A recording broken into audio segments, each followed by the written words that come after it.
আমার ফোনে সবচেয়ে বড় ভিআইপি ফোন করে জয়নাল আবেদিন ফারুক সাহেব। তোর জয়নাল আবেদিন ফারুকি ফোন না করি তুই কি চাসনি তোর ডোনাল্ড ট্রাম্পে ফোন করতো?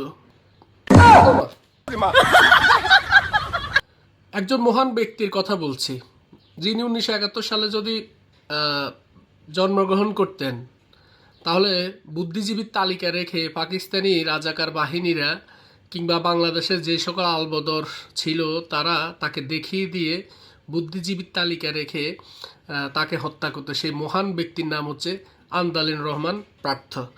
এই বুদ্ধিজীবী মহান ব্যক্তির বক্তব্য ডক্টর ইউনূস সম্পর্কে একটু শুনে আসি। মাননীয় স্পিকার, ডক্টর ইউনূসকে নিয়ে কিছু কথা না বললেই নয়। তুই ক, তোর দৌড়ে শেখে গে, তুই ক বাবা, তুই ক ইউনূস সম্পর্কে যা আছে তুই ক। মাননীয় speaker, I will not go into the details of the law. ওরে ডিটেলস কইতি না? আচ্ছা ডিটেলস বাদ দে, ডিটেলস ছাড়াই ক। এই পার্লামেন্টে আমি যা বলবো that is immune. আই হাই রে বাবা রে, হেতে যা কইবি তাও মিউন। তারপরে ডক্টর ইউনূস বাংলাদেশের সম্পদ না পৃথিবীর সম্পদ? হ্যাঁ, এটা তো ব্যাকে জানে, পুরা বিশ্ব জানে। হেতে যে বাংলাদেশের সম্পদ, এত বিশ্বের সম্পদ।